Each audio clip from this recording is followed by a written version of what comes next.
What should we expect from Glasgow and COP26 is the title of our very timely webinar this morning.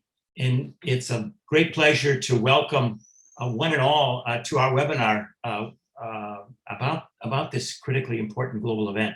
Just as solving the climate crisis itself requires collaboration by everyone in every country, in every city, this webinar is the product of collaboration within the Columbia University community. It's been organized initially by the network of 9 Columbia Global Centers around the world, in principal capitals around the world, particularly following the direction of the Global Center in Santiago, Chile, and its director, Karen Poniacek, who put this seminar, originally conceived of and put the webinar together. My name is Tom Trebat. I'm the director of the Columbia Global Center in Rio de Janeiro, Brazil, and I will be the moderator today in that fortunate position. By the way, the UN Framework Convention on Climate Change was signed here in the city of Rio de Janeiro in 1992, so almost 30 years ago, an event worth marking. And Rio de Janeiro remains one of the most resilient global cities and maintains its leadership role at the local municipal level. Our 3 speakers, Walter Baethgen, John Furlow, and Mélody Braun, whom I will introduce a little more properly to you shortly, are associated with Columbia's International Research Institute for Climate and Society, or IRI, which is part of the iconic Earth Institute at Columbia University. IRI focuses on helping countries to adapt climate changes that are already happening, such as heat waves, droughts, and extreme storms. It works around the world, but mainly focused on the agricultural sector and on developing countries. It does critically important work for those communities. We're also pleased to partner with another Columbia partner, the Global Columbia Collaboratory. The Collaboratory is a virtual exchange platform supported by Columbia Center for Global Undergraduate Global Engagement in partnership with the Columbia Global Centers and the Columbia World Projects. The Global Columbia Collaboratory brings students, thought leaders, and educators together to empower students to make a difference in the world as global citizens, which they want to do and which we need them all to be. The Collaboratory is designed to encourage students to reflect, to ideate, and to collaborate to make a difference in the world. So I'll want to applaud them for that. Currently, Columbia students are participating in the Collaboratory from 23 different countries around the world, and they represent among them 30 disciplinary majors, many of them related to the subjects our panelists will be discussing this morning. We're pleased that over 300 Columbia students have participated actively in the Collaboratory since it was launched mid-pandemic in summer of last year, including undergraduate students, observers, and graduate students. Dean Shannon Marcus of the UGE, Office of Undergraduate Global Engagement, and many of the current cohort of Columbia students are with us today. So an especially warm welcome to them, to all of you, but to those students in particular, some of whom will be and will have to be our future climate leaders. With that, let's turn to the substance of the webinar itself and get on with the presentations. The briefest backgrounder is that from October 31st, I think as we all know, through November 12th, all eyes will be on Glasgow for the 2021 United Nations Climate Change Conference, COP26 in the Argot will be held. Glasgow comes 5 years after the landmark 2015 Paris Agreement, more or less 5 years, in which many countries agreed to voluntary pledges, with no real enforcement mechanisms, mind you, to cut their emissions. In UN speak, these voluntary pledges are referred to as nationally defined contributions, or NDCs, so you may be hearing that acronym quite a bit.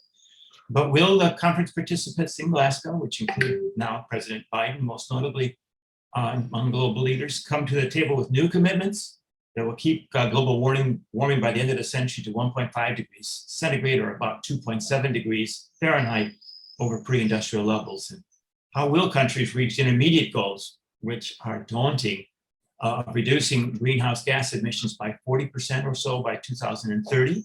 So the clock is ticking there, and then reaching net zero, which means just what it says, greenhouse gas emissions targets by 2050.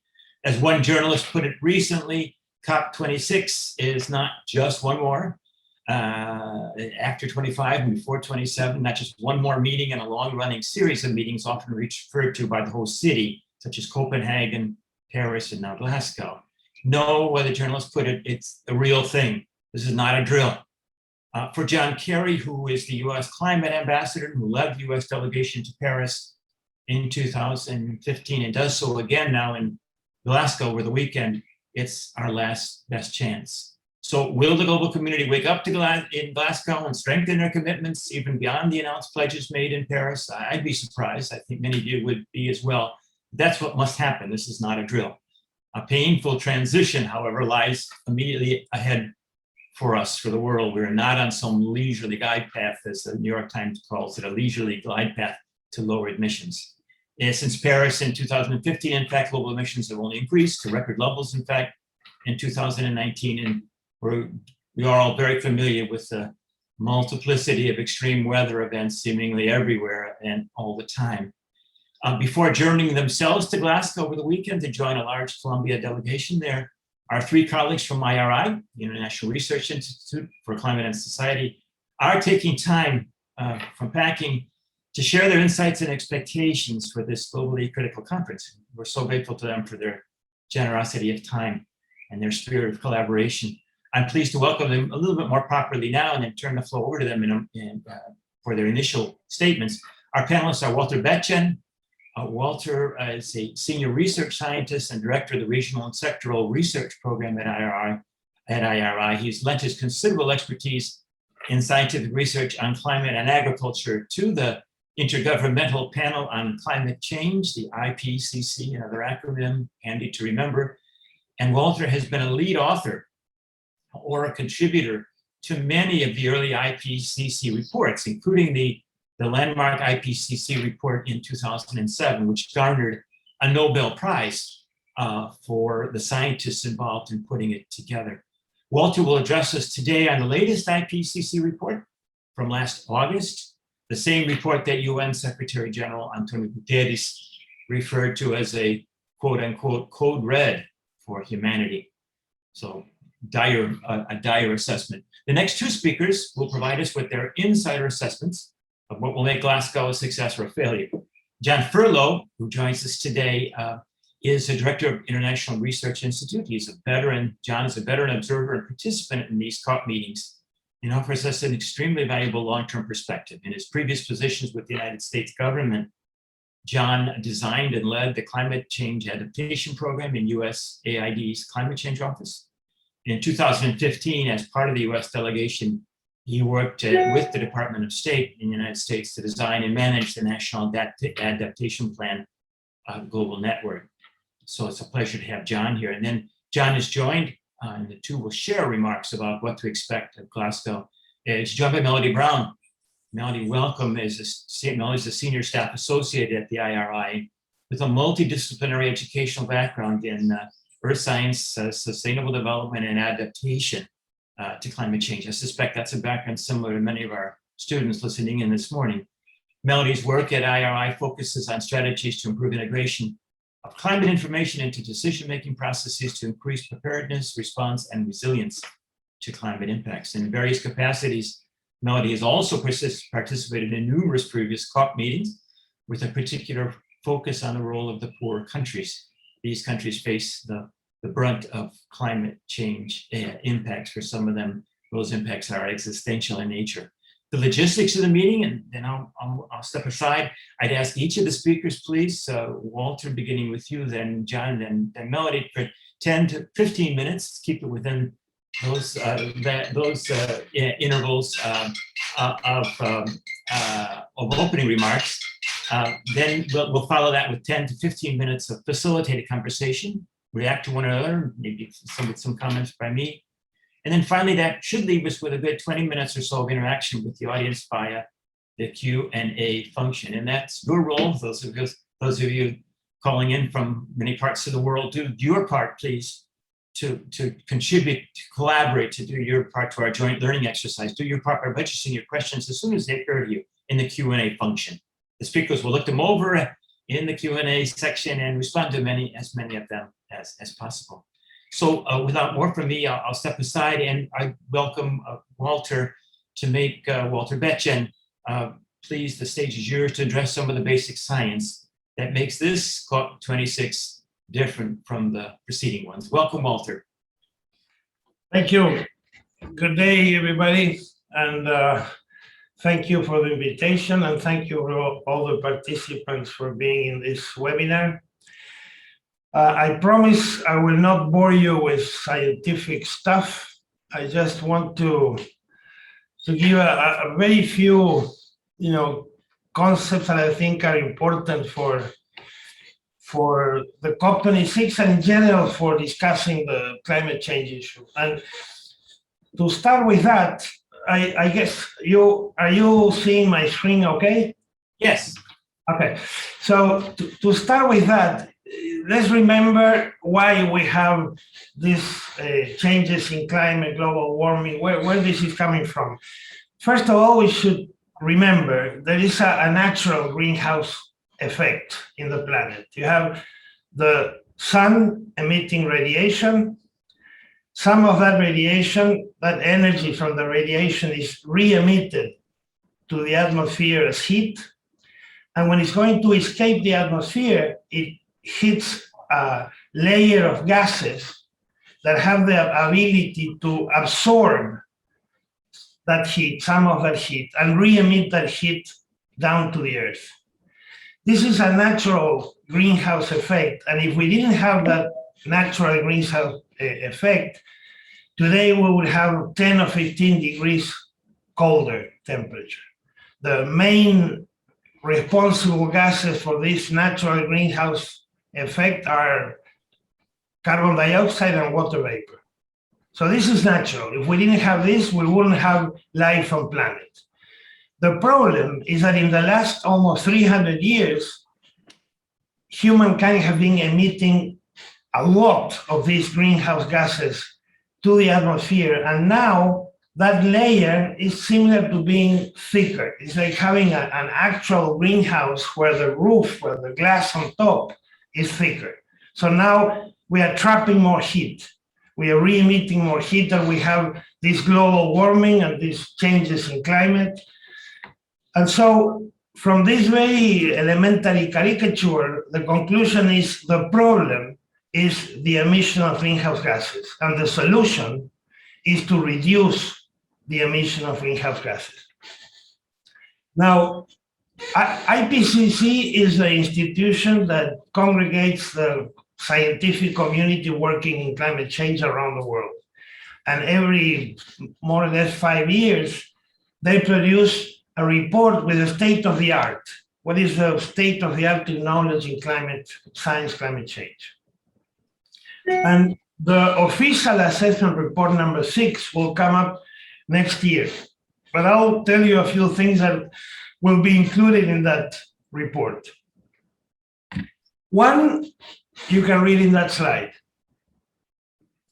There's already damages that we have caused to the climate system that have no going back, but there's some things that we can slow down, and we can limit warming. The other one, very important, is that it's undisputable that human activities are causing climate change. But this is a really important part of the statement.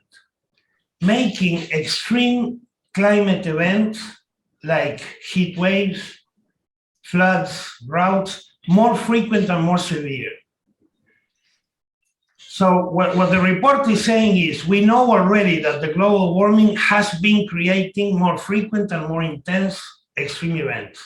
The projections are that those extreme events, droughts, floods, heat waves, in the future will be even more frequent and more intense.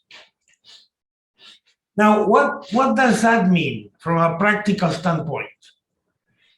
What it means is that we should ask ourselves today, are we as societies well adapted to confront these extreme events?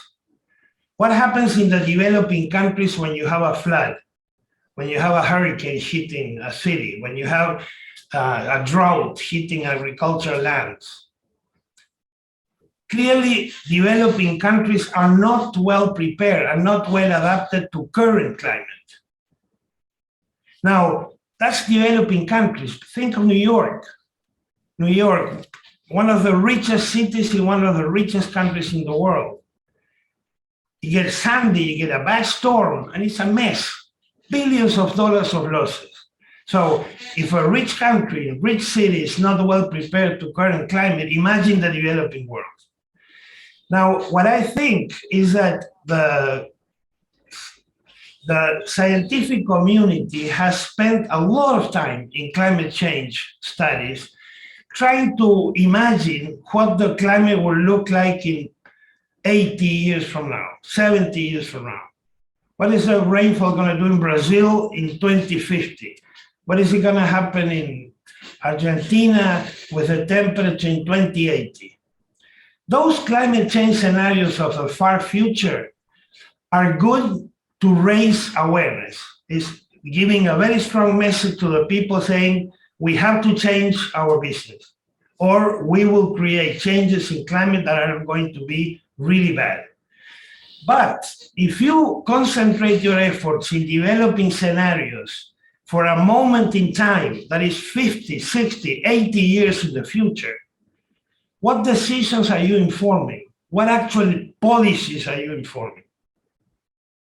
Very little. In fact, the best recipe to ensure paralysis, to ensure doing nothing, is you provide a decision maker or a policy maker with information that is very far in the future and that is uncertain. Then you know for sure nothing's going to happen. And I think a lot of the work in the past has been concentrated in that effort. Let's try to guess with our best tools what the climate will look like in the future. So now the report is saying increased frequency and intensity of extreme events. That means concentrate in improving adaptation today. What can we do today, especially in developing countries, to improve adaptations to a climate that is variable, that is having these extreme events more frequently and more intense? So that's one very important key message from the assessment report that will come up next year. The second very important message is, again, like in the previous 5 reports, the key issue here is to reduce greenhouse gas emissions. Now, what is the current situation today? This is a very simplified slide showing what are the sources of greenhouse gases. 73% of the greenhouse gas emissions come from the energy sector. 6% come from industrial processes, 12% from agriculture, 6% from land use changes, mainly deforestation, 3% from residues. But let me go back here. 73% of the greenhouse gases come from the energy. This is where we need to work, energy sector. Now, very shortly also, there are 3 green, as you saw in this simplified caricature of the emissions, there's 3 gases that are critical. Carbon dioxide, 74% of the total greenhouse gases, methane, and nitrogen oxide. So those are the 3 greenhouse gases that matter. They have properties that are very different. The carbon dioxide, remember the greenhouse effect is because these gases can absorb heat and then re-emit heat. The carbon dioxide, by definition, has a global warming potential of 1. That means that we will express the global warming potential of other greenhouse gases in relation to the CO2, to the carbon dioxide. So by definition, global warming potential of carbon dioxide is 1. And the other important issue is how long does the gas stay in the atmosphere? In the case of CO2, it stays 1,000 years or more, which means that now, today, 2021, we are still feeling the impacts of carbon that was emitted at the beginning of the Industrial Revolution in the 18th century. So once that you emit carbon dioxide, it stays there for a long, long time. Second gas, methane, much higher warming potential than the CO2, 30 times more. 1 kilo of methane has the potential warming, global warming of 30 kilos, 28 kilos of dioxide. But it takes only 10 to 15 years in the atmosphere, compared to 1,000 years of the CO2. The third gas, nitrous oxide, much higher warming potential, almost 300 times more than CO2, and stays in the atmosphere for 100 years. Now, I'm going to go back to the assessment report, the 6th assessment report that will come next year. And I will concentrate in comparing these two gases, CO2 and methane.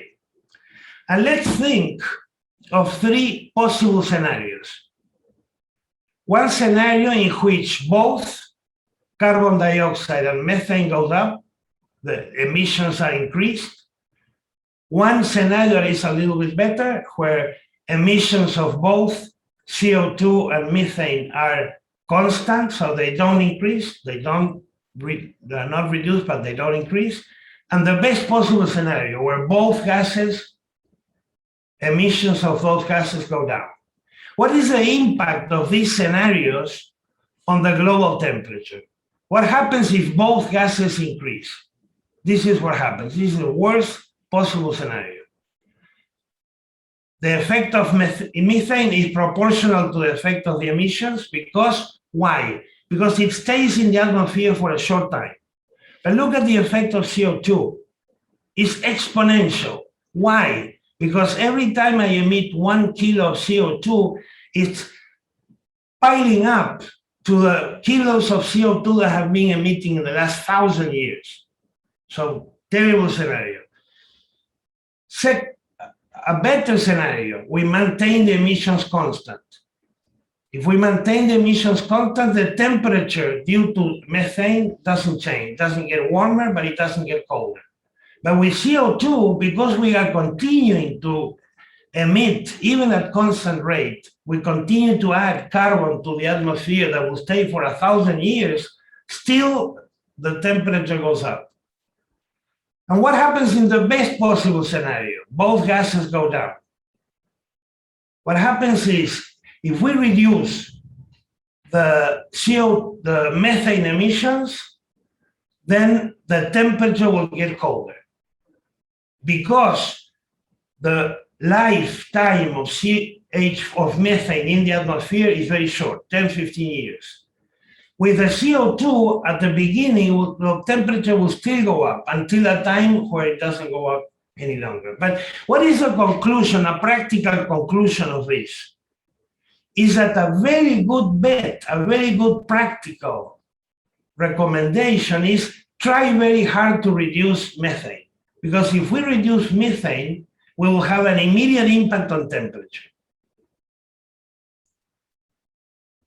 Now, when you say that, immediately nations like Brazil, Argentina, Uruguay, Paraguay, countries that depend a lot on the livestock production become very nervous, because that means for them, oh, I have to get rid of all my cows, because those are the problem. That's a problem in the methane emissions in the world. Well, let's review that. Let's go back to the sources of emissions of greenhouse gases. And now let's go to some details. And of course, don't pay attention to all of this. Pay attention to this here. In the energy sector, we see fugitive emissions from the fossil fuels that amount about 6% of the methane emissions in the world, which are basically the same as the total sum of emissions from the livestock and manure management in the world. Where are these fugitive emissions coming from? They come from venting coal mines. Every time you open a new coal mine, there's a lot of methane in that space, and you have to vent. You have to take all the methane from the mines to ensure security of the person that is going to be working in the mines. That's a lot of methane going released to the atmosphere. Every time you have a new oil well, there's a lot of methane losses. Every time you find a new natural gas deposit, you have a lot of fugitive losses. There's a lot of losses in transportation of natural gas pipelines. And there's a lot of losses in fracking. In addition to the terrible problems of fracking to water quality, there is also a lot of losses there. So what happens is that the scientific community said, this is a very good idea. Let's try hard to reduce the methane losses. And the most immediate opportunity is reduce losses from the fossil fuels. Why? Because a lot of these losses have negative cost. The companies that are losing all this methane, if they are able to capture the methane and sell it as natural gas, it's cost negative. And then there's a lot of other measures that they can take with a very reasonable cost. So just need the right stimulation to change those practices. So there are scientific papers that started looking at what are the concrete actions that can happen to reduce these methane emissions and by country. And you can see here the difference.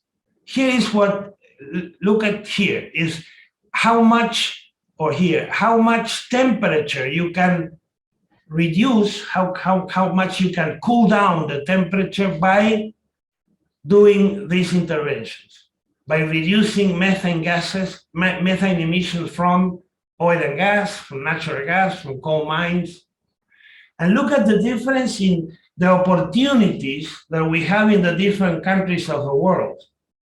Look at the impact of working in the coal sector of China. So the important thing here is that there are very practical recommendations, very doable interventions that will result in reductions of net emissions of methane that include fossil fuels and some reduction in livestock production, which is very doable too, and better management of waste, of residues. And if we are able to do that as a society, if we combine measurements of methane reductions and CO2 reductions, remember that the key here is to reduce CO2 reductions. So if we are able to decarbonize our energy sources, we can still be optimistic. By the end of the year, we will be in the target of around 1.5 degrees. So I hope I didn't bore you too much with all this science, but the main message is two. One, the best way to improve adaptation to possible climate change in the future is concentrating what can we do today to improve the adaptive capacities of societies. That's the best way to improve adaptation. And two, the main problem here is emission of greenhouse gases. We have to decarbonize our energy. We have to go rapidly into renewable sources. But immediately, if we can reduce the net emissions of methane, we'll have a direct and rapid impact on temperature, global temperatures. Thank you. And of course, I'll be available for any questions or comments. Thank you so much, Walter. Thank you. No, you scared us. Maybe we didn't follow all the details, but the main impression is we're scared. By the way, the questions should be directed to the chat function. I mentioned the Q&A function, but it's the chat function. Please put them in there. Walter will come back to them at the end. Walter, just let me get a quick final question, if you could. What are the range? If you look at those different scenarios for gas emissions, what kind of a temperature ranges are we looking at by the end of the century? Best case, worst case? So, I'm going to answer the question. Worst case is about 4 degrees Celsius or more. Best possible scenario is 1.5.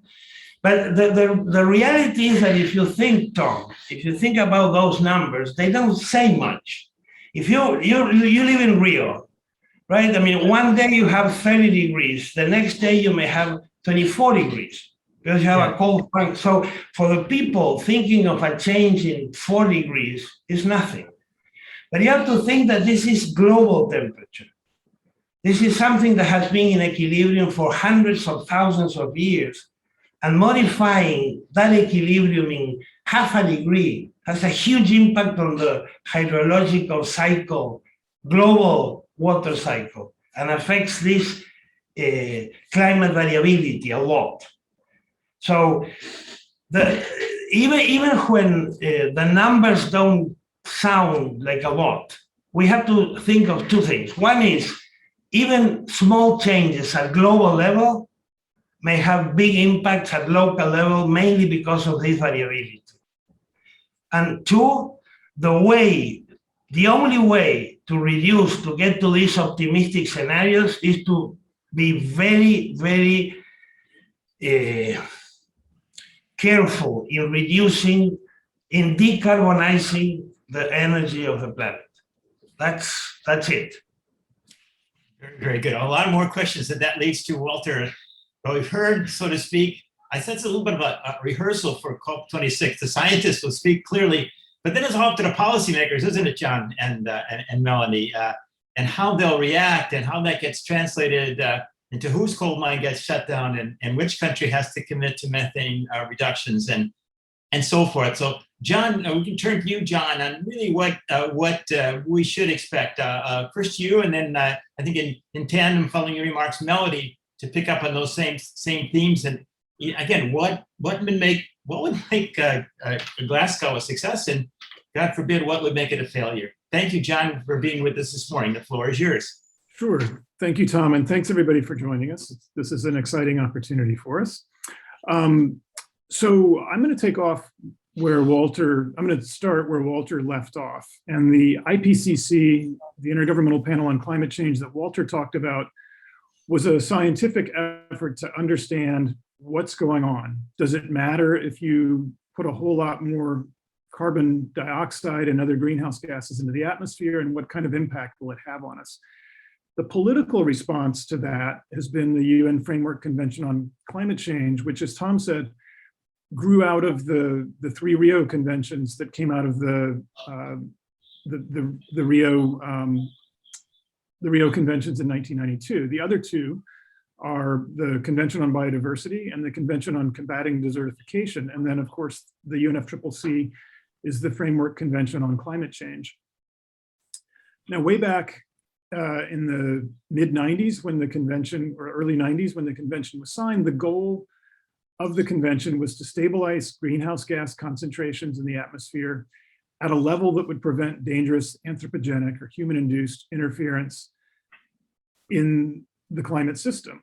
And that level should be such that it's achieved quickly enough to allow ecosystems to adapt naturally and to ensure that food production is not threatened and enable economic development to proceed in a sustainable manner. But there's vagueness about what is that level of greenhouse gas emissions. And the intention way back then was that we would get something in place very quickly. They committed to this goal, but the convention itself laid out goals or kind of a framework, rules of the road, but it didn't lay out the specifics of how to achieve things. That was expected to be negotiated year by year. And Tom mentioned some of the big meetings that have happened in the past. Kyoto, which was in 1997, where we thought that we had agreed on a way that we would really limit those emissions. So 15, almost 20 years ago. And then that didn't work out. The US didn't join, and a lot of the targets that were set were never met. So then Copenhagen was the next big opportunity, the next big hope. And that one kind of came apart at the end as well. And meanwhile, all along, emissions were growing throughout the last 20 odd years, 25 years, 26 years. And so Paris was the next big hope. And one thing I want to say is that one of the things that has limited the ability to get an agreement is that this is not a majority process. It's a consensus process. Every country gets one vote. It doesn't matter if you're a huge country like the US or China, or a small country like the Maldives or Burkina Faso. Everybody gets a vote. And so that gives each country an ability to really hold out for what they need in the agreement. And Mélody's going to talk about this a little bit more. But that was part of what went off the rails in Copenhagen. Was a few countries objected to some of the key elements of Copenhagen, and they used that clout that they had to stop the process. So Paris was an agreement that really laid out the rules of what the world would agree to try to reduce emissions. Paris committed, the countries committed to take steps to reduce emissions consistent with limiting warming to, it said, well below 2 degrees, and really aim for 1.5 degrees. And it was meant to be done not in a jarring way that would cause abrupt economic disruptions, but each country came up with what's called a nationally determined contribution. Every country said, here's what we can do in the first 5 years, and we're going to do it. And then every 5 years, they come up with new commitments to reduce emissions. And so countries have made their commitments. And what's important about Glasgow is this is where we both assess how things are going, because all the countries are in, and when countries have been making their new commitments for the next 5-year period. So the key in Glasgow is we get to see how well the roadmap laid out in Paris is working, and we get to see what countries are committing to do in the next 5 years. And the idea, again, was that step by step in 5-year increments, we would reduce emissions of all greenhouse gases year by year to keep, by the end of the century, we would limit warming to 2 degrees or ideally 1.5 degrees. And the hope was that after 1 or 2 of these 5-year stair steps, we tip across some technological and economic thresholds, and the drop in emissions would become very rapid. So what's key in Glasgow is that the new commitments are coming in. What was committed in Paris looked like if everybody did what they committed to in Paris, they would limit warming by about 3% between 2015 and last year. And last year is now kind of this year because of COVID. This is the COP that should have happened last year. So it's kind of like the Olympics. The Olympics were the 2020 Olympics, even though they happened in 2021. And this is COP26, even though it's the year for COP27. And then a quick analysis of what's happened, what's been submitted for the next 5-year period. Another about 3% drop. Several key countries have either not submitted their new commitments, or they've raised the emissions that they've said they will emit over the next 5 years. So that's discouraging, and that's what the civil society, the NGOs, the academics, and the public are going to be looking for in Paris. And more importantly, Mélody's going to talk a bit about climate justice, but this is a case where about 20 countries are responsible for 75 or 80% of emissions, but there's almost 200 countries that have signed on. And so the lower 180 countries or so in terms of emissions don't have much they can do to solve the problem, and their economies and their societies and their people are at risk. And so there's a lot of frustration from the developing countries over what are the big countries doing to reduce emissions because of the developing countries' dependence on agriculture and tourism and their physical vulnerability to some of the threats. Tom also asked me to speak a little bit about US leadership. I think US leadership is critical for several reasons. And as Tom said, I was a part of the US delegation for about 10 years when I was with USAID. So I'm going to be a little bit biased, but I think when the US is an active participant, the US can truly lead. And when the US is recalcitrant, it kind of feels like an anchor on the whole process. It's hard, given that the US is the biggest emitter historically. Most of the CO2 in the atmosphere that Walter was talking about comes from the US, or have come from the US, or we have the biggest share anyway. And we're the second biggest emitter going forward, or today. So we need to take the lead given that we're a major emitter. We have the world's biggest economy, and so the world thinks that we need to take the lead and show that you can grow an economy while also cleaning up economic activity. And that if the US leads, others will follow. The world also expects that given the innovation in the US economy, that we will lead the way in finding technological solutions. And then given our role as a superpower, the world simply expects the US to take the lead on all sorts of issues, including this one. So there's been a lot in the news lately about whether or not President Biden will be able to deliver. The new plan dropped last night or this morning. I took a quick look at what was reported in the New York Times, and it looks promising, not as promising as the original, what was originally proposed, but there are incentives in there for the public to buy electric cars, which will cut a lot of the transportation emissions. There will be investment in charging stations so that the public can charge up when they're driving around. And then there are incentives and tax credits for clean energy producers to get a break on what they're doing. The key will be getting that adopted and then seeing some continuity. One of the goals around Paris was, there were several important things in Paris.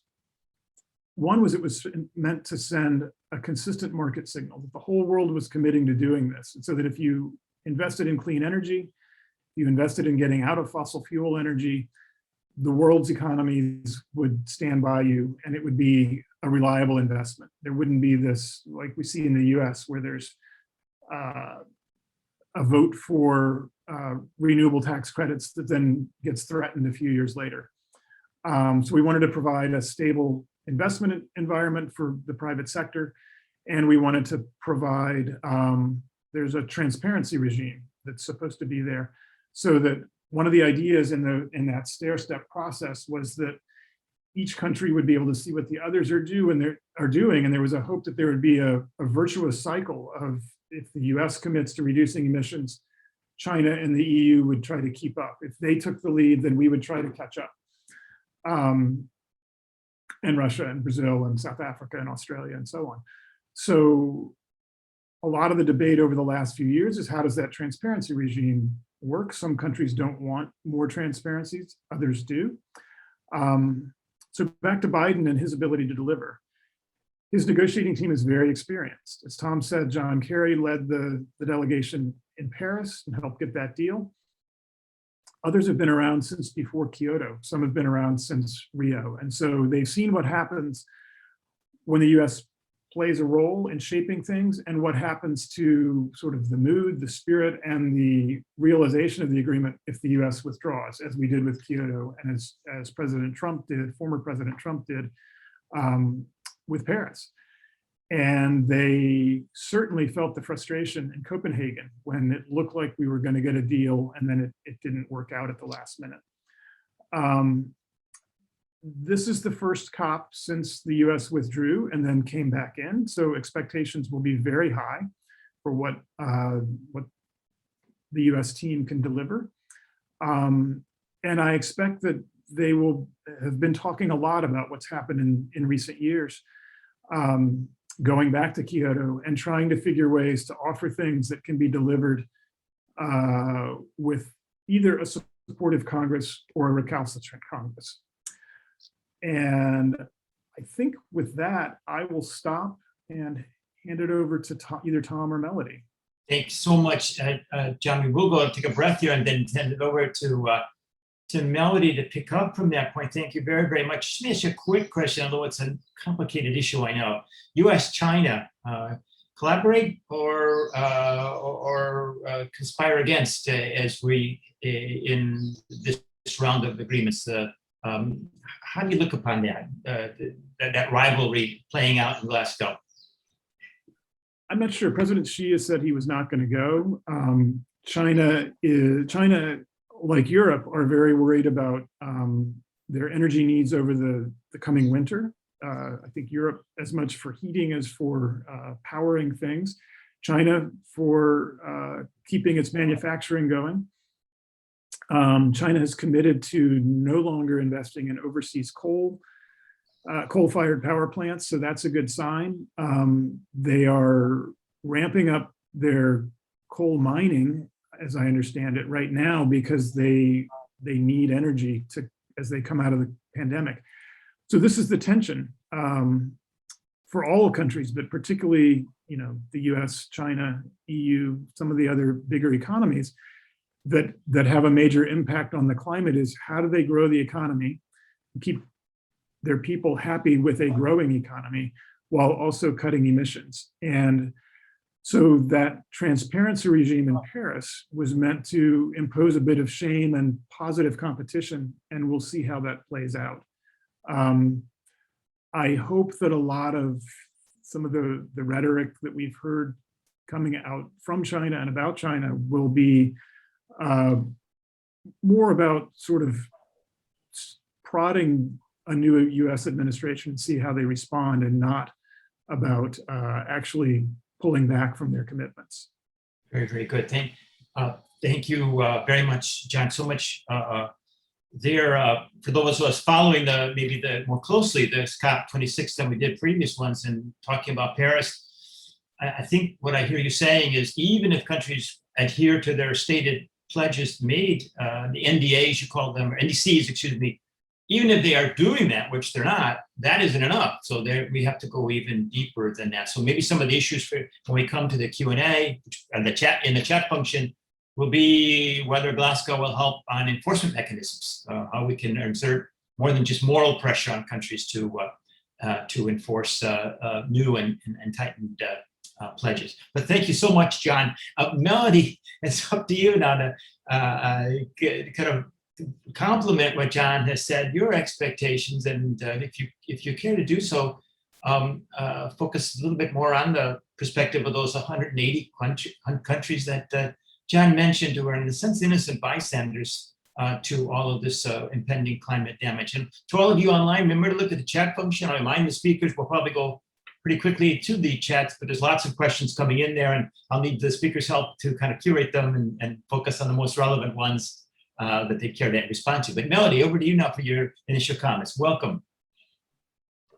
Thank you, Tom. And I'm glad we were just talking about the US and China just now, because it's a perfect transition. So yeah, a question that we get a lot when we come back from COP is like, how does the system allow for every country in the world to have a voice? When you have every single country represented, how does a country like, I don't know, Bangladesh or Tuvalu or smaller economies make their voice heard in front of other countries like the US or China? So I would say that obviously, as John was saying, big economies, big powerful economies are definitely dominating the negotiations in a way. I mean, for example, the Kyoto Protocol failed for a number of reasons, but partially because at some point it ended up just covering about half of the global emissions after some of the big players decided not to be part of it. And so obviously we're looking at the biggest emitters, and if they don't want to be part of it, that has an impact on the rest of the negotiations.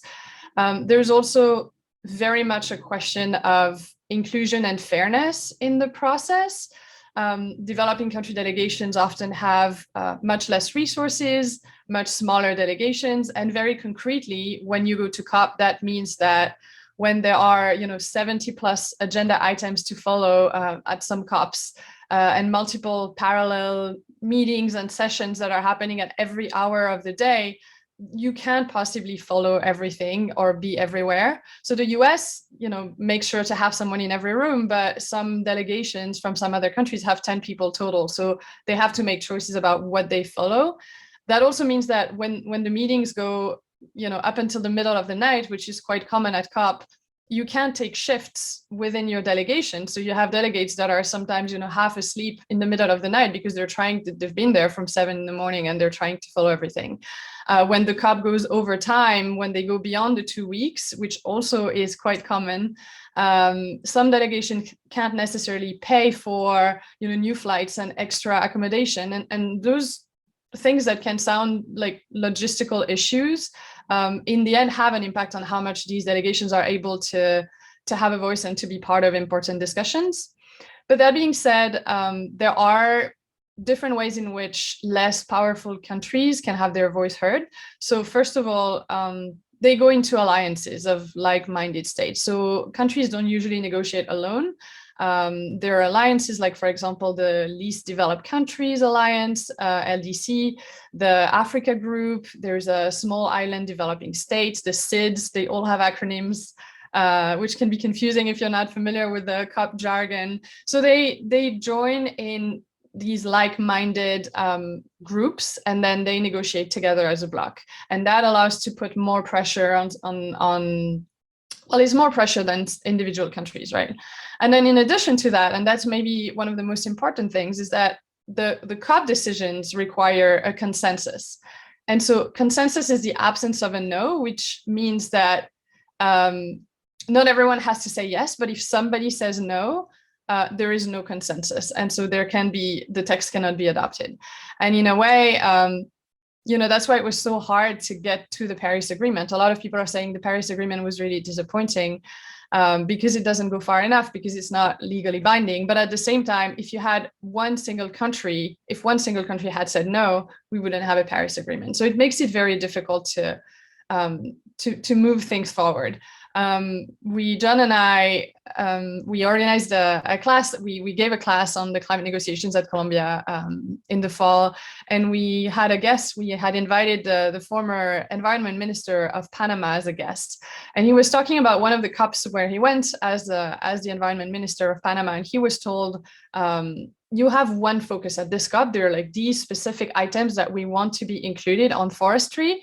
And your job is really to make sure that these items are in there, and don't worry about the rest. This is your goal. And basically, even a small country like Panama has the power to say, if these things are not in the text, I will not agree. I will not sign on. So there is a certain power there. Another example I remember, I think it must have been in 2010 or 2011, there were these intersessions of negotiations in Bonn in June, and those usually last for 2 weeks. And this was my first time going to the intercessions, and nothing happened for the entire first week because one country had refused to agree on the agenda. And so that's a power move, right? So it's, even if you're a small country, you can block things.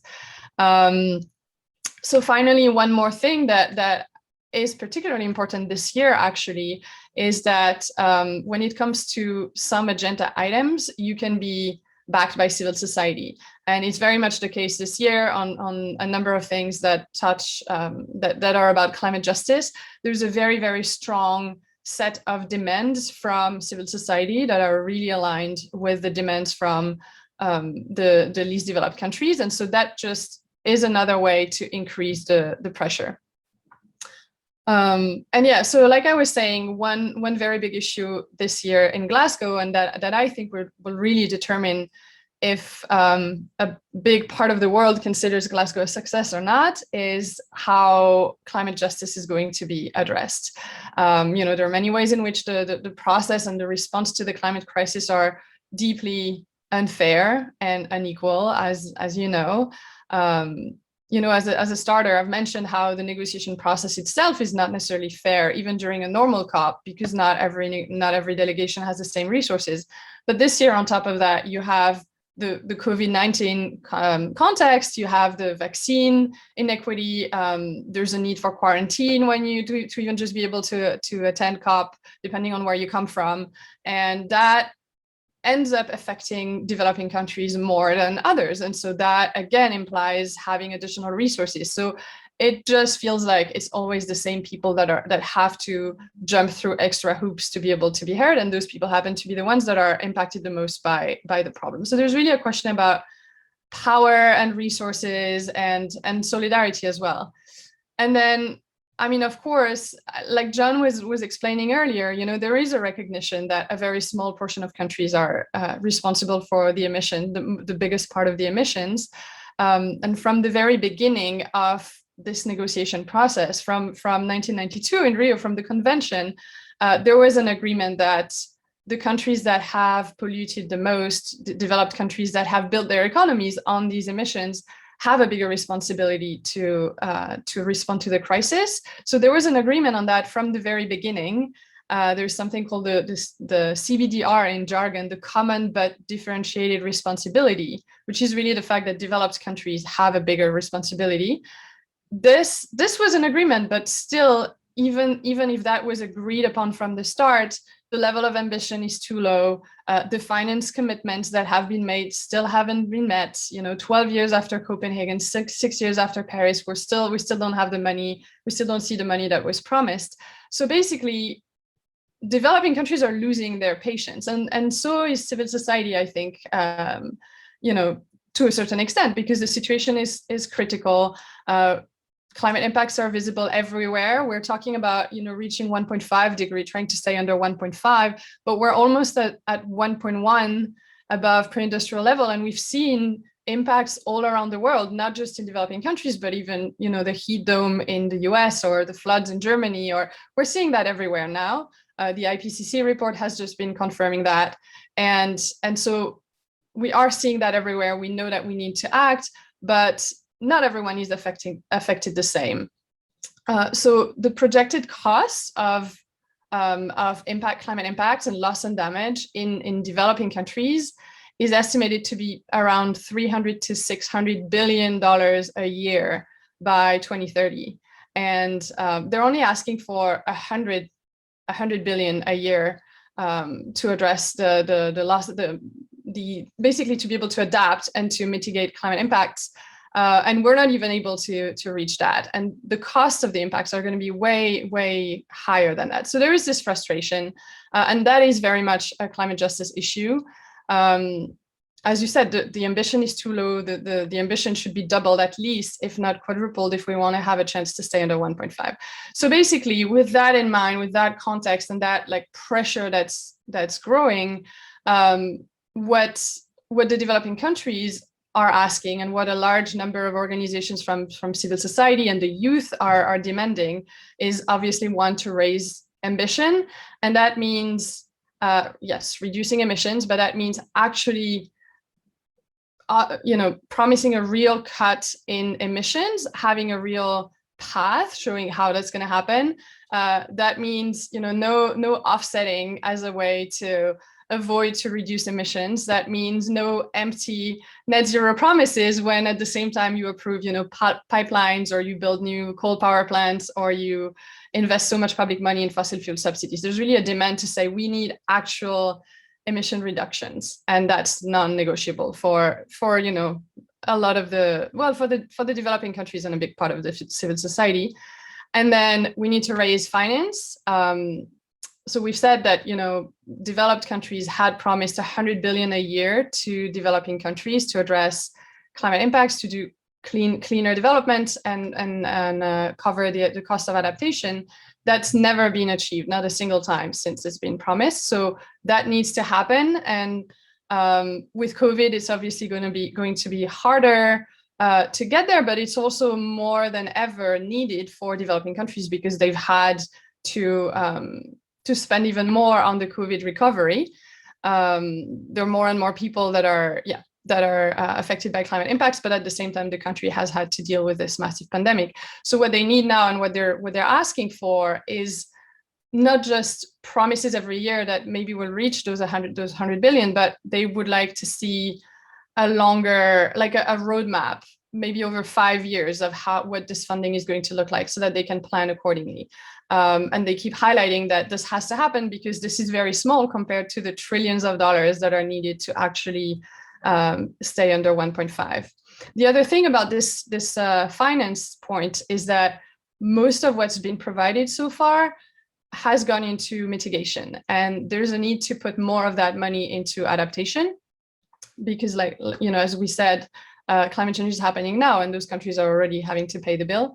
But then one additional thing about finance is that it's not an official agenda item this year, but what's really been pushed to the center of the discussion is finding a mechanism about loss and damage finance. So loss and damage is basically everything that will be lost or damaged, even if we mitigate and even if we adapt. And that's something that's been included in the Paris Agreement. It's been recognized, but there's no mechanism to address the costs of loss and damage. So there is a demand from the least developed countries and from civil society to really put that at the center of the discussions this year. And they're saying, if this is not the case, we will not consider COP26 a success. So what does that mean is that there needs to be a plan. There needs to be a discussion on how we're going to make finance for loss and damage available relatively quickly, in addition to the 100 billion a year that are due for adaptation and mitigation. And we need that plan to take place now, like right after COP26, but also in the long term, beyond 2025. And it needs to be increasing progressively. And what they're saying is we want to apply the principle of the polluter payer. So the countries that have been emitting more, they have to contribute to that, but also the private sector, like the fossil fuel companies, they have to participate in that. And there are many mechanisms that exist in other sectors that have been used before that could be used as examples for this. So there needs to be a process to identify the scale of the funding that's needed. There needs to be a mechanism to deliver that funding. There are a number of discussions about, you know, what are the mechanisms for that? Insurance is part of that. Climate risk insurance has been a bit of a contentious topic in the negotiations the past few years. We have a team at IRI working on that. So we're always participating in those discussions as well. And so there needs to be operational support to developing countries to distribute that loss and damage funding and make sure that it reaches the most vulnerable. There's really a request on each of the agenda items to make sure that it reaches the most vulnerable, that it is inclusive, that people have access, people can engage in those discussions and have access to the decision-making processes. One other thing that I wanted to add is maybe something that we hear a little bit less often in the media, is the importance of the youth. And the youth have always played a role in the negotiations. They have a youth constituency that's recognized officially by the UN. They're given a voice. You know, they can make interventions in some of the plenaries. But I think we've never seen as much engagement of the youth as we have in the past few years. You know, they've taken the streets, and not just that, but they're really doing their homeworks. They're really analyzing all the policies. They're creating collectives and networks and alliances, and they're making very concrete suggestions on how, or demands on how things need to change. So one thing, for example, that the youth are really pushing is called Action for Climate Empowerment, ACE. It's in the Paris Agreement, Article 12, and basically it's again very related to climate justice, because it consists in enabling everyone in society to engage in climate action. And that requires education and capacity building, but that also really requires a seat at the table for marginalized groups at different levels of that decision-making process. And so an example of some of the things that they're asking is they want, you know, at COP level, they would like to see youth delegates in every delegation of every country. They would like to have a UN body that's really enhancing youth participation. They would like to be able to participate in mechanisms to monitor climate plans and policies, because those are voluntary, but they work on peer pressure. So the youth want to be able to monitor that and to provide feedback. They also want more inclusion at national level. They want, more funded and inclusive capacity building programs and education.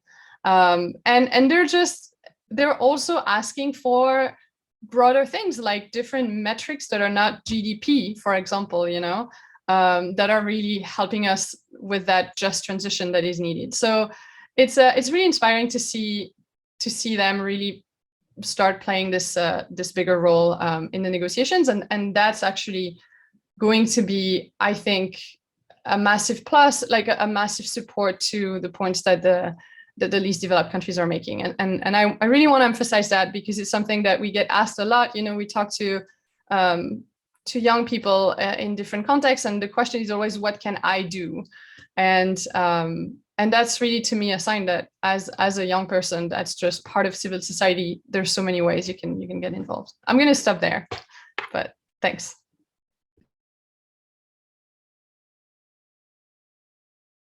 You're muted, Tom. Tom, you're muted. Sometimes that's an advantage in these webinars that I've been muted, but I think we've had some wonderful presentations going a little beyond what I hope would be the start of our Q&A. So I'm going to go to that pretty quickly right now. I just wanted, maybe if I could raise some questions that you want to consider about. We'll turn first to you, Walter, because a lot of the questions, I don't even understand them fully. So I'm going to ask you to filter through the more technical scientific questions, and I'll turn to you in just a moment, Walter, to answer some of those that are coming in via the chat. For you, John, and for you, Mélody, just the quick question for you might be rays of hope. It's such a dire situation. Code Red for humanity, our last best chance. I mean, this is it. This is not a drill. This is the real thing. But where are the rays of hope in all of this? Technology-wise, adaptation-wise, Mélody or John, and if you want, either one of you want to take that on. For example, whoever thought we'd have so many electric cars in the United States, that we have already, and that we'll have by 2030 many more. I mean, that's an example. And what are the success stories in terms of adaptation, Mélody? And on the contrary, which of those developing countries are you most worried about? You've talked in general. Maybe you could put some names and places for us to consider. So just quickly, those two issues, to throw it back at John and Mélody, and then at John, and then Walter will turn it over to you to handle some of the many scientific observations that come in the chat function. Mélody, can I ask you to speak first? Sure. Yeah, thanks. That's a great question. I actually love that question about optimism and how do we stay hopeful. There's one example that I give all the time as an example of hope. So my first COP was Copenhagen, and Copenhagen was supposed to be the summit that was going to change the world. And I was a student, and I was going there to interview people about expectations of civil society. And I was full of hope when I went there, and it was quite a massive failure. And after Copenhagen, Christiana Figueres took on the job of executive secretary of the UNFCCC. So in short, she was a new person in charge of coordinating this negotiation process after this big failure in Copenhagen. And in her first interview on the job, she was asked, "Are we ever going to see a global climate agreement?" And her response was, "Not in my lifetime." Mm-hmm. And 6 years later, we had the Paris Agreement. She led the world to the Paris Agreement. So that to me is already just a sign that, you may think at one point that nothing is possible, but we have been there and we have seen progress. Now, is it enough? Of course not. We are seeing a lot of things. I think the beauty of working in adaptation is, it can be depressing if you look at numbers, but also we get to work in places where there's just so many innovations all the time. I lived in Bangladesh. I've been working in Bangladesh for about 10 years now. It's a country that's very dear to my heart. And it's partly because, yes, they are among the most affected, in the world. And billions, tens of millions of people might have to move with sea level rise. And it's the most densely populated country. So there is no space for this 20 to 30 million people that might have to move by the end of the century, if we look at some of the projections. But there's so much that is happening. They're doing so much in terms of adaptation at local level. They're doing so much to push the policies to adapt. It can be things like actual concrete adaptation in agriculture and aquaculture, but it's also things like, well, we need to prepare smaller cities to be ready for migration that might come in, and make sure that the cities are able to take on these newcomers as part of the workforce and as a benefit, and not as just additional burden. And in the policies, they've been pushing very hard on things like loss and damage and adaptation. And so I think it's very inspiring to see what's going on all around the world. We have all the solutions. We have the technology. We're seeing the private sector really, they're really stepping up. But I think what it boils down to is we have a system in place, like the Paris Agreement basically allows us to make this happen. We have the technologies, but the only thing that we need is ambition from the governments. And that is something that is very dependent on the voters. And similarly, the private sector is playing a bigger role. And that is something that is also very dependent on our choices as individuals as well. So I think it boils down to that, and there are many, many ways we can have an influence on that, and that makes me hopeful. I mean, we've seen it with every other major social change in the history of humanity. So yeah, I wanna believe that we can tackle that. So we're not all going to be like the dinosaurs here and meet their fate, hopefully. John, did you want to weigh in on this issue of racial hope? What makes you optimistic going to Glasgow rather than worried, if anything? I think Mélody put it nicely, but I'll say that in either 1996 or 1997, the US Senate passed a bill called the Byrd-Hagel Act that said that the US would not enter any climate agreement that undermined our economy unless our competition, namely China and India, also signed on. Today, I don't think that would pass. Joe Biden was one of the signatories to that. Yeah. So even though it seems like the US Congress is still recalcitrant, we've moved a very long way from where we were 20 years ago. It's a real shame we didn't take action then, because it'd be a whole lot easier now. Another thing that is encouraging at the local level or at the national level is all the things that Mélody has talked about. Countries, the IRI works a lot with agriculture, and countries are showing that at the farm level, smallholder farmers can take information about what's going to happen in the next season, which is when the time scale that they'll be affected in, and make different decisions that build their resilience and reduce the risk of economic or crop losses. That's very positive. And one of the things that in that course that Mélody and I taught that she mentioned, we had somebody from the Framework Convention, from the Secretariat speaking, and he said, look, when things don't go right, it's not the convention's fault. It's usually not what we agree at these big meetings. It's what countries do when they go home. It's what happens between the big agreements. So there's a number of questions that I'll come back to later about enforcement in the chat, but it's really a question of will. And I think the amount of attention that this COP is getting hopefully is encouraging at moving, as Mélody said, moving the voters, moving the politicians, let everybody see that the world really cares about this. And then the unpleasant evidence of fires and floods and droughts and so forth, hopefully will remain in people's minds and keep them thinking about it as we go into the next, as we go away from Glasgow and go home and have to act on what's been agreed and what gets agreed there. Thank you very much, John. Well said. Walter, let's turn to you then, Walter. Go back to you on the science and maybe ask you to wade through, if you could, or curate and answer as you feel appropriate some of the questions that are coming to you on methane gas and other the more scientific and technological parts. Walter, could you take a few minutes? Yeah. So if you allow me, Tom, let me start before following what Mélody and John said. I'm optimistic. Mhm. And the reason why I'm optimistic is because several things changed in the last years. One thing is the pandemic. The pandemic is the first time in 100 years that people in the world realize what a global problem can do. That's one thing. The other thing is young people. Young people are not only, fighting like Mélody was describing, but also they are creating a new culture of consumption.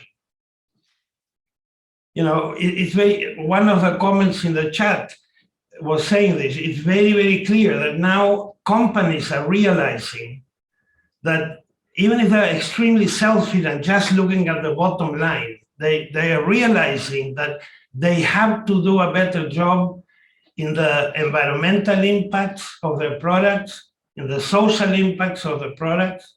They have to measure all these ESG indicators, or they lose consumers. So there is a very strong economic incentive to do things better. Maybe not for the right reasons, but they have very good incentives.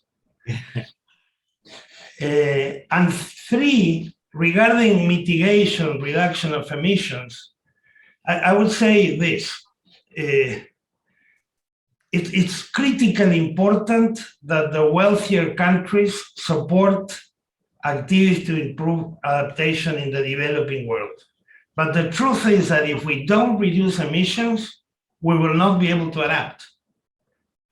And the good news is that I think mainly, or probably to a great extent, because of that unbalanced amount of funds that went into mitigation for the last few decades, today, generating a megawatt with a solar panel is cheaper than generating a megawatt with fossil fuels.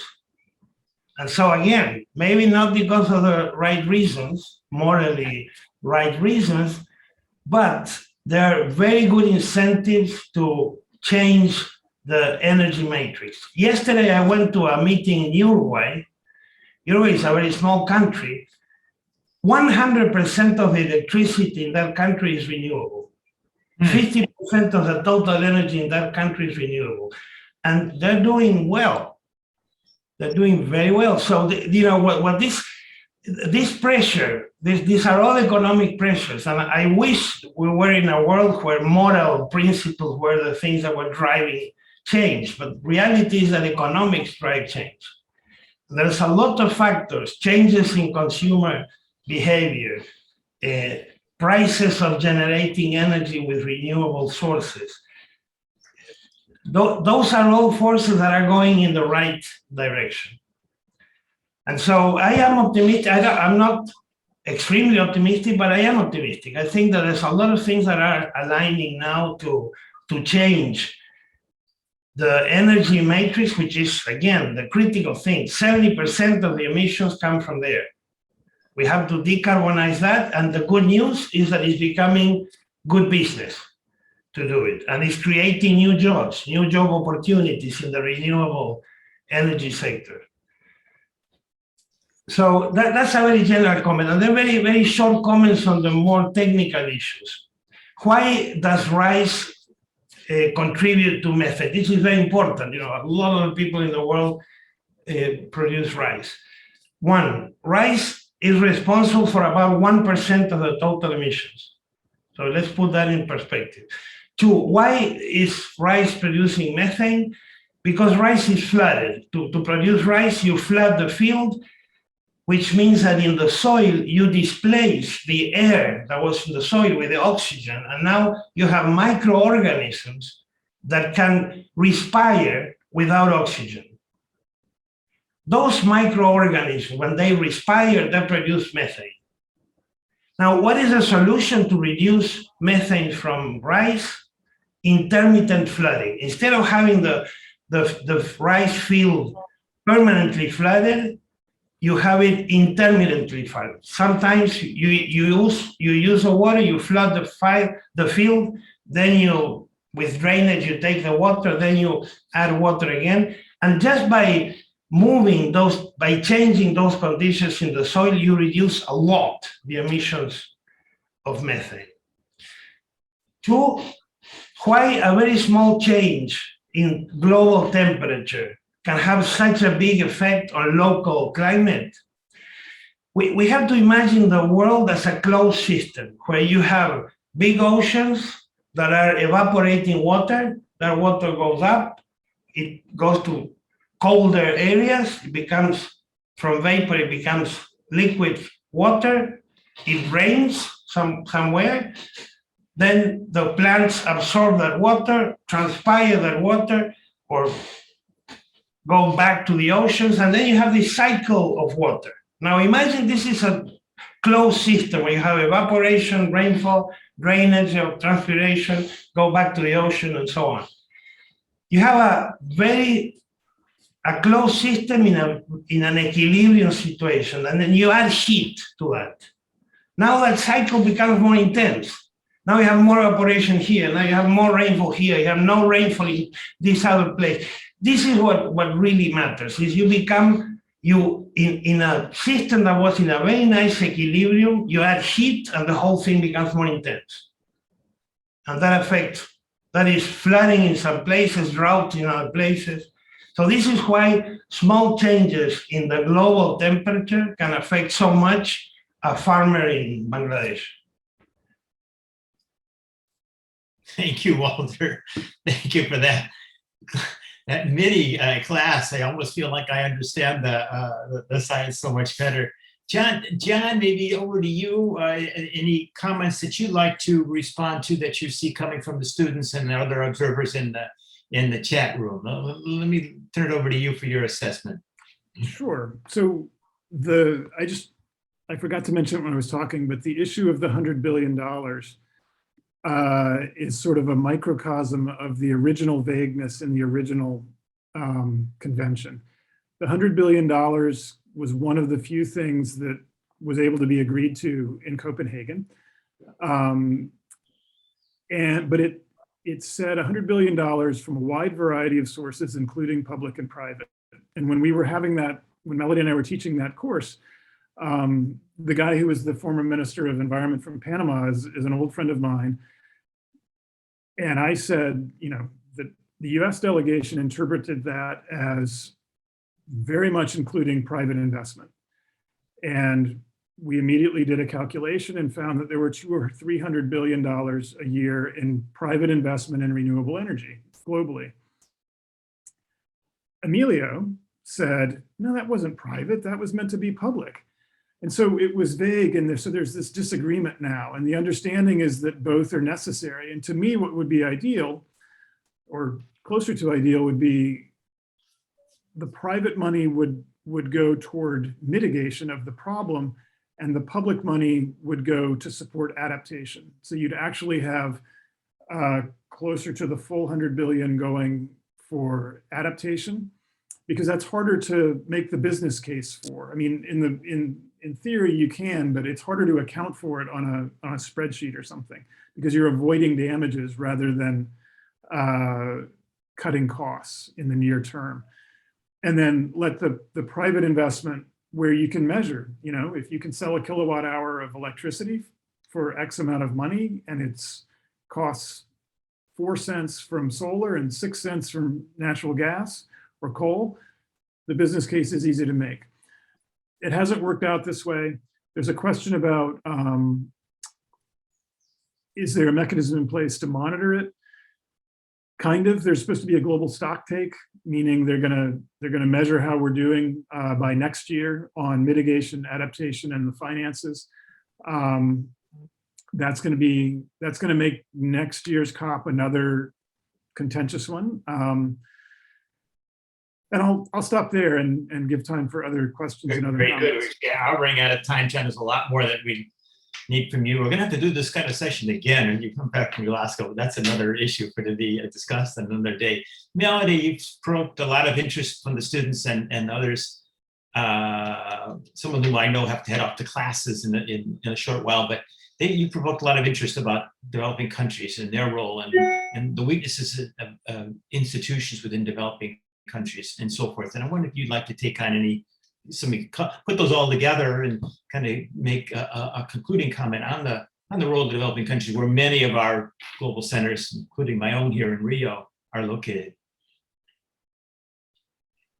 Thank you. Yeah, indeed. And I really appreciated the comments actually on weak systems in place, weak institutional systems in place in many countries. And so that's part of the request. And that's actually also part of why there's this need for climate finance. The climate finance promises to be met, because there's a lot that needs to happen at country level, and that includes things like capacity building. But there's a lot of institutional mechanisms that have to be put in place, and countries need support for that. And I mean, on a bit of a tangent, but still related to that, we see that very much in the work that we do, because we work a lot with meteorological departments in different countries that are producing climate information, and then different other sectors that are in need for climate information to respond to the climate impacts that they're seeing. And very often, there is a strong limitation in the capacity of some of these institutions to be able to produce information and disseminate and tailor information to all the people that need it at the scale that is needed. That's just a small example of an institutional challenge that countries are facing in just how they produce climate information. And that's so critical for adaptation. So I really value that comment. And I think it's absolutely included in the demands. There are a number of comments on different things. I just wanted to briefly go back to the one on Article 6, which is the one on carbon offset. That's not my area of focus, but it is a big challenge at this COP, because it was very much discussed in the last COP. Basically, the Kyoto Protocol was allowing countries to pay other countries in order to be allowed to emit more. And that's something that is still very blurry in the Paris Agreement. So we need to finalize whether that's allowed or not, and under what circumstances, and how does that work. And obviously, this is a contentious issue, because it could generate a lot of funding, but at the same time, we absolutely want to avoid this to be a way to create what some people call hot air, which is basically just financial mechanism that in the end doesn't lead to any emission reduction, because you're just paying to be allowed to emit more, when what we really need at this point is very strong emission reductions. So I hope that answers that question. And I think we're running ahead of we're running out of time, but you can always email us if you're interested. We're going to curate these questions and try to get back to you if we can in the best of our ability afterwards. But thank you so much, all the members of the audience. So it's my turn to say thanks to everybody here. As I said at the beginning, it takes a village to to put this webinar together, just as it takes a global community to deal with the crises that you three have done so much to enlighten us about. But just a quick round of thanks first to Karen Poniacic, the Global Center in Santiago, which is behind the scenes making all this happen and put this all together. And I want to thank them in particular, as well all my counterparts in the 9 global centers around the world. We've had students and others from each one of those centers around the world, even from China and India, where the time zone is very unfavorable. But they've been here, and I want to thank them for that. I want to thank again the Undergraduate Global Engagement Office under Dean Shannon Marcus for making this available to your students. So we really are counting on them to be leaders. I don't think they have a choice, that some of them are going to have to move in this direction if the world is going to avoid the dire circumstances of global warming. And then finally, and most directly and importantly to the IRI, I hope, among many other things, we've all become aware, those of us in the broader Columbia community, of what the International Research Institute for Climate and Society does. It's kind of, at least as I recall, it's kind of remote out there on the Montefiore campus, a little bit off the main campus, so maybe off the radar screens for many of us at Columbia, but no more. The secret is, if it were hidden, it's out now. And we're hoping that we'll be able to call on you, John, you, Walter, you, Mélody, in the future as we, as you just usually say, we follow up and stay together as a community of learners following Glasgow. You've done so much to show us the benefits of staying together.